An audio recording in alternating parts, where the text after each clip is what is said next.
안녕하십니까, 여러분. 오늘 우리는 우리 삶의 근간을 뒤흔들고 있는 세 가지 거대한 그림자에 대해 이야기해 볼까 합니다. 바로 고유가, 고물가, 그리고 고금리, 이른바 삼고라는 현상이죠. 이 단어들이 단순히 뉴스 헤드라인을 장식하는 경제 용어를 넘어 어쩌면 우리 지갑과 미래 계획에 직접적인 영향을 미치고 있다는 사실을 알고 계셨을까요? 마치 1970년대의 악몽이 되살아나는 듯 경제는 성장을 멈추는 동시에 물가는 하늘 높은 줄 모르고 치솟는 스태그플레이션의 어두운 그림자가 드리우고 있습니다. 과연 우리는 이 복합적인 경제 위기를 어떻게 바라보고 또 어떤 지혜로 대처해야 할까요? 단순히 숫자와 그래프 나열에 그치는 경제 분석을 넘어 국제유가 급등이 우리 경제와 일상에 미치는 파장을 과거의 교훈과 현재의 상황, 그리고 미래의 선택이라는 세 가지 관점에서 심층적으로 해부해 볼 겁니다. 막연한 불안감을 명확한 이해로 바꾸는 통찰을 얻으실 수 있을 거라 믿습니다. 그렇다면 먼저 우리를 짓누르는 이 삼고 쇼크가 대체 무엇인지부터 자세히 들여다볼까요? 국제 유가가 급등하면서 모든 상품의 생산 비용이 오르고 이는 곧 우리가 마트에서 장을 보거나 서비스를 이용할 때 체감하는 물가 상승으로 이어집니다. 그리고 이러한 물가 상승을 잡기 위해 중앙은행은 기준금리를 올릴 수밖에 없었죠. 이렇게 고유가, 고물가, 고금리가 한꺼번에 들이닥치면서 우리 경제는 마치 사방에서 조여오는 족쇄에 갇힌 듯한 상황에 놓이게 된 것입니다. 에너지 가격이 뛰면 공장에서 물건을 만드는 비용이 늘고 이 비용은 고스란히 제품 가격에 반영되어 소비자의 부담으로 돌아오죠. 동시에 치솟는 물가를 잡으려 금리를 올리면 기업은 투자를 망설이고 가게는 대출이자 부담에 허덕이며 소비를 줄이게 됩니다. 이처럼 서로가 서로에게 부정적인 영향을 미치는 악순환의 고리가 형성되는 것이 바로 삼고 쇼크의 핵심입니다. 이러한 현상이 왜 그토록 위험한 신호일까요? 그 답은 과거의 역사 속에서 찾아볼 수 있습니다. 1970년대, 전 세계는 두 차례의 오일 쇼크라는 거대한 충격을 경험했었죠. 갑작스러운 원유 공급 차질과 가격 폭등은 말 그대로 세계 경제를 혼란에 빠뜨렸습니다. 주유소마다 길게 늘어선 자동차 행렬, 텅 빈 진열대를 바라보며 한숨 쉬던 사람들의 모습은 당시의 참담함을 고스란히 보여주는 상징적인 장면이라고 할 수 있습니다. 마치 전쟁이라도 난 듯 전 세계는 에너지 부족과 인플레이션이라는 이중고에 시달려야 했습니다. 당시 뉴스 헤드라인에는 연일 치솟는 물가와 늘어나는 실업률 소식이 가득했죠. 사람들은 내일의 삶을 걱정하며 불안에 떨었답니다. 당시 오일 쇼크는 단순한 유가 상승을 넘어 경제 시스템 전체를 마비시키는 결과를 초래했습니다. 석유는 산업의 혈액과도 같으니까요. 원유 가격이 치솟자 제품을 만드는 비용이 급격히 늘어났고, 이는 기업들의 생산 활동을 급격히 위축시켰습니다. 공장들은 가동률을 줄이거나 아예 문을 닫았고, 거리에는 일자리를 잃은 사람들이 넘쳐나 실업률은 걷잡을 수 없이 치솟았죠. 하지만 아이러니컬하게도 물가는 멈출 줄 모르고 계속 올랐습니다. 경제는 침체되는데 물가만 오르는 이른바 스태그플레이션이라는 악몽 같은 상황이 전 세계를 덮쳤던 겁니다. 이러한 전례 없는 복합 위기는 많은 국가들을 장기적인 불황의 늪으로 끌고 들어가 국민들에게 엄청난 경제적 고통을 안겨주었습니다. 유가 급등이 단순한 물가 상승을 넘어 한 국가의 경제는 물론 사회 전체를 뒤흔들 수 있는 강력한 파괴력을 가지고 있음을 여실히 보여주는 역사적인 교훈이라고 할 수 있습니다.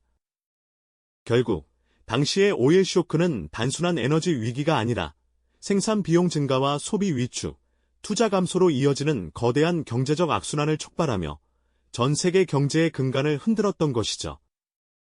이러한 과거의 유령이 오늘날 다시 우리 앞에 나타나고 있는 것은 아닐까요? 우리는 지금 1970년대의 교훈을 바탕으로 현재의 삼고 쇼크를 직시하고 미래를 준비해야 할 중요한 기로에 서 있습니다. 과연 지금의 상황은 그때와 얼마나 닮아 있고 또 얼마나 다른지, 그리고 우리는 이 복합적인 위기 속에서 어떤 길을 찾아야 할지 앞으로 더 깊이 탐구해볼 예정입니다.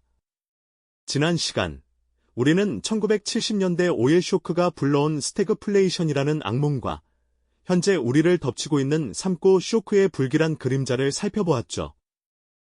그렇다면 이 위기의 그림자는 과연 대한민국 경제에 어떤 현실로 다가오고 있을까요?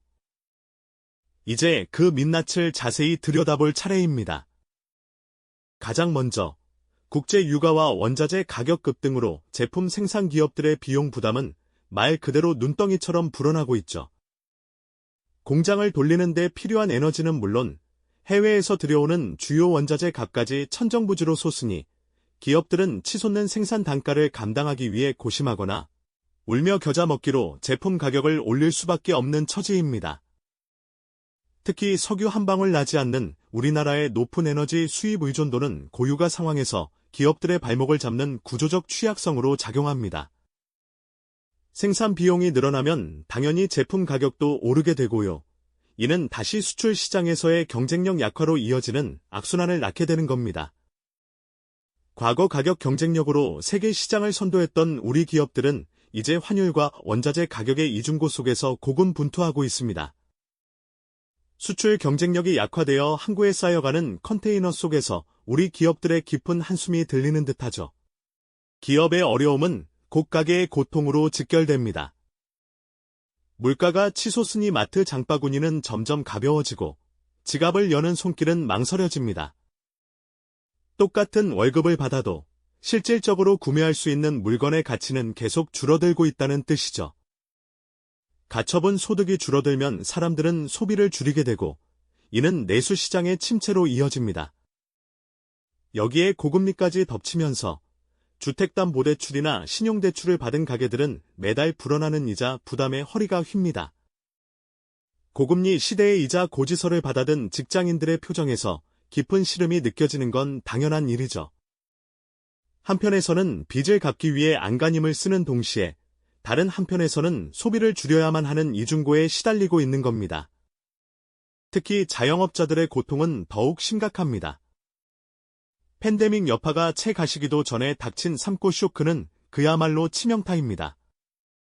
임대료, 인건비, 재료비 등 모든 운영 비용이 가파르게 오르는데 손님들의 발길은 눈에 띄게 줄어드니 폐업을 심각하게 고민하는 이들이 늘어나는 건 어쩌면 당연한 수순일까요? 골목 상권에 불 꺼진 가게들을 보면 마음이 저며 옵니다.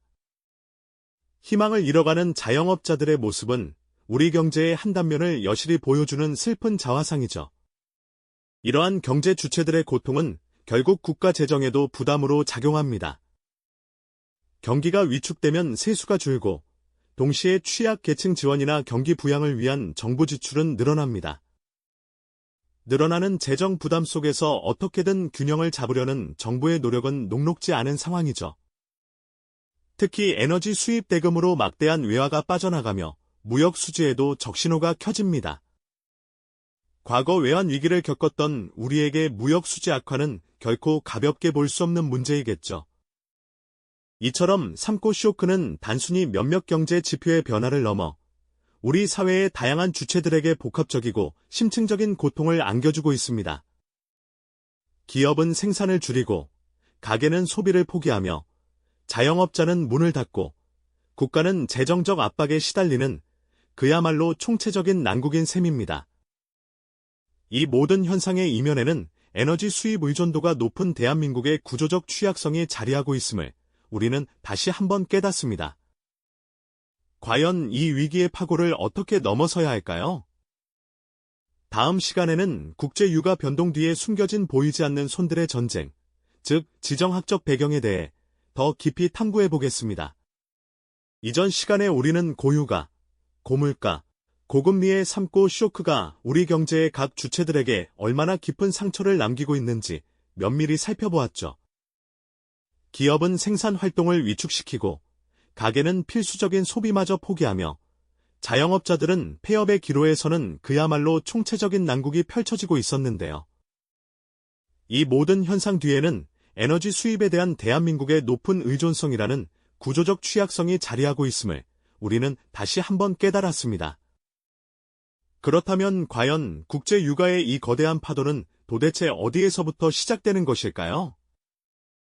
단순히 시장의 수요와 공급이라는 경제 원리만으로 현재의 유가 급등 상황을 온전히 설명하기에는 무언가 부족하다고 느껴지지 않으십니까? 맞습니다. 국제 유가 변동의 진정한 모습은 단순히 눈에 보이는 시장 논리를 훨씬 뛰어넘습니다. 그 이면에는 보이지 않는 손들의 치열한 전쟁, 즉 복잡다단한 지정학적 배경이 깊숙이 숨어있기 때문이죠. 전 세계 에너지 흐름을 좌우하는 이 강력한 손길들은 과연 어떤 것들이 있을까요? 먼저, 주요 산유국들의 정책 결정이 그 핵심적인 역할을 담당합니다. 석유 수출국기구, 즉 오펙과 러시아를 비롯한 비오펙 산유국들의 협의체인 오펙 플러스는 전 세계 원유 생산량의 상당 부분을 책임지고 있는데요. 이들이 한자리에 모여 생산량을 늘릴지 아니면 줄일지 결정하는 순간은 글로벌 경제 전체의 숨통을 조이거나 풀어주는 중대한 분수령이 되곤 합니다. 각 산유국의 복잡한 이해관계와 정치적 계산이 얽혀 때로는 감산 합의를 통해 유가를 의도적으로 끌어올리기도 하고 때로는 증산에 합의하지 않아 시장에 예측 불가능한 불안감을 들이우기도 하죠. 그들의 단 하나의 결정이 전 세계 주유소의 휘발유 가격을 직접적으로 결정하는 셈이니 그 영향력은 실로 막대하다고 할 수 있을 것입니다. 다음으로 국제 정세의 불안정성은 유가 변동을 예측하기 가장 어려운 변수 중 하나로 꼽힙니다.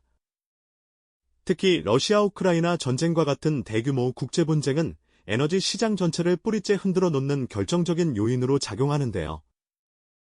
세계적인 원유 및 천연가스 생산국인 러시아가 전쟁 발발과 함께 서방 세계의 강도 높은 경제 제재를 받게 되면서 러시아산 에너지의 공급망이 크게 교란될 수밖에 없었습니다. 유럽 국가들은 러시아 에너지 의존도를 시급히 낮추기 위해 다른 공급처를 찾아 나섰고, 이는 글로벌 에너지 시장 전반의 수급 불균형을 심화시키는 결과를 초래했죠. 전쟁 지역의 생산시설이 파괴되거나 주요 운송로가 봉쇄되는 상황 또한 유가 상승을 부추기는 직접적인 원인이 됩니다. 마치 인체의 혈액 공급이 원활하지 못할 때 심각한 문제가 발생하듯이 에너지 공급망에 이상이 생기면 전 세계 경제는 심각한 마비 증세를 겪게 되는 것이죠. 여기에 더해 글로벌 공급망 전체의 교란 또한 국제 유가에 지대한 영향을 미칩니다. 코로나19 팬데믹 이후 전 세계적으로 물류 병목 현상과 생산 차질이 반복적으로 발생하면서 원유를 실어 나르는 유조선의 운항이 지연되거나 주요 항구에 선박이 몰려 정체되는 상황이 빈번해졌습니다. 이는 곧 운송 비용의 급격한 상승으로 이어지며 컨테이너 부족이나 운송 인력난 같은 문제들도 에너지 제품의 원활한 이동을 방해하여 결국 최종 소비자 가격에 고스란히 전가될 수밖에 없습니다. 이러한 복합적인 공급망 교란은 단순히 유가뿐만 아니라 전반적인 물가 상승을 부추기는 요인으로 작용하고 있는데요. 마치 거미줄처럼 복잡하게 얽힌 현대 사회의 공급망은 한 곳에서 문제가 발생하면 순식간에 전 세계로 파급되는 취약성을 안고 있음을 보여주는 단면이라고 할 수 있겠습니다. 마지막으로 각국의 에너지 안보 전략 또한 국제 유가에 미묘하지만 강력한 영향을 끊임없이 미치고 있습니다. 에너지의 안정적인 확보는 모든 국가의 생존과 직결된 최우선 과제이기에 각국은 자국의 에너지 안보를 확보하기 위해 다양한 노력을 기울입니다.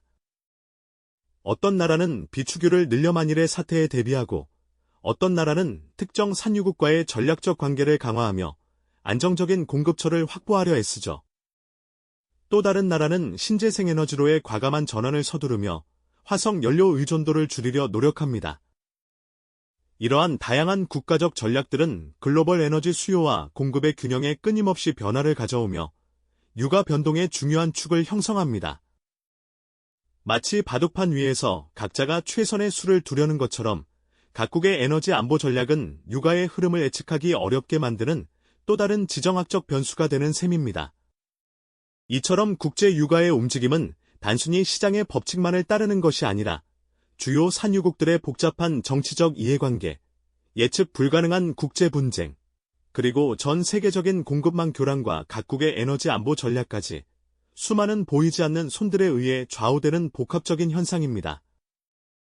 이러한 외부 요인들이 마치 거대한 파도처럼 우리 경제에 밀려들어와 결국 국내 물가와 기업 활동, 그리고 가계의 살림살이에 직접적인 영향을 미치게 되는 것이죠. 단순히 경제 문제로만 치부하기 어려운 전 세계가 함께 고민하고 대응해야 할 복합적인 위기인 셈입니다. 다음 시간에는 이처럼 복잡다단한 스태그플레이션의 그림자 속에서 과연 우리 개인과 국가가 어떤 지혜로운 선택을 해야 할지 함께 모색해 보겠습니다. 네. 지난 시간, 국제 유가를 뒤흔드는 복합적인 요인들과 그 파급 효과를 함께 살펴보셨죠. 이제는 단순히 경제 지표를 넘어 우리 삶의 근간을 위협하는 스태그플레이션이라는 거대한 그림자 속에서 과연 우리 사회와 개인이 어떤 지혜로운 길을 찾아야 할지 깊이 있게 고민해 볼 시간입니다. 마치 거친 파도가 몰아치는 바다 한가운데서 돛을 올리듯 우리는 이 복합적인 위기를 헤쳐나갈 생존 전략을 세워야만 하죠. 국가적 차원에서는 것이 경제의 안정성을 확보하는 것이 무엇보다 중요할 텐데요. 정부는 먼저 재정 건전성을 튼튼히 다지면서도 미래 성장 동력을 위한 과감한 투자를 게을리하지 않아야 합니다. 특히 화석 연료 의존도를 낮추고 에너지 자립도를 높이는 신재생에너지 전환 투자는 더 이상 미룰 수 없는 필수 과제가 되었죠.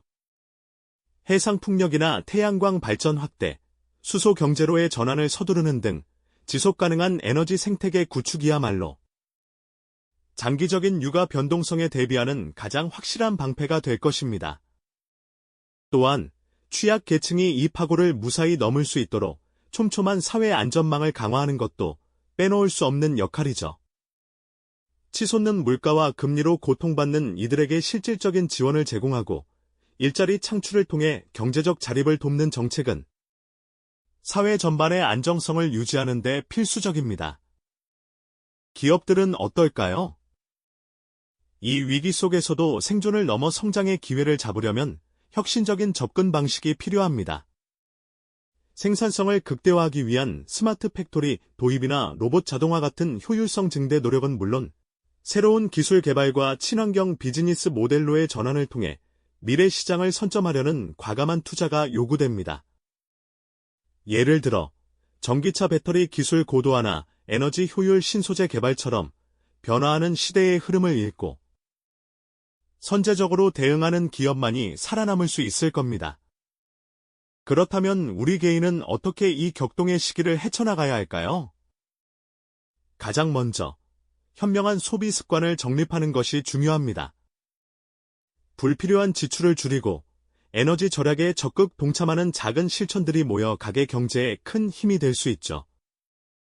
대중교통 이용을 생활화하고 사용하지 않는 전등은 끄고 냉난방 온도를 적정하게 유지하는 것만으로도 상당한 절약 효과를 볼 수 있습니다. 동시에 무리한 투자는 지양하고 전문가의 조언을 바탕으로 장기적인 관점에서 자산을 관리하는 지혜가 필요합니다.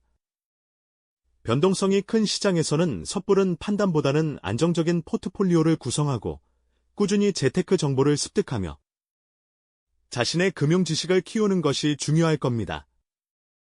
마치 거센 비바람 속에서 튼튼한 우산을 준비하듯 개인의 재정 건전성을 확보하는 것이야말로 이 위기를 극복하는 첫걸음이 될 것입니다. 지금 우리가 마주한 삼고 쇼크는 과거에 겪었던 단순한 경기 침체나 일시적인 물가 상승과는 그 차원이 다릅니다. 이는 지정학적 불안정성, 기후변화라는 전 지구적 위협, 그리고 글로벌 공급망의 재편 같은 복합적인 요인들이 한데 얽혀 만들어낸 뉴노멀 시대의 서막이라고 할 수 있습니다. 마치 여러 개의 거대한 강물이 한 곳으로 합쳐져 예측 불가능한 거대한 경류를 이루는 것과 같죠. 인플레이션과 경기 침체라는 두 마리 토끼를 동시에 잡아야 하는 스태그플레이션의 딜레마 속에서 과거의 경제 정책이나 해법이 더 이상 유효하지 않을 수 있다는 점이 우리를 더욱 긴장하게 만듭니다. 이는 우리 모두에게 근본적인 사고의 전환과 유연한 적응력을 요구하고 있는 중대한 전환점인 셈입니다.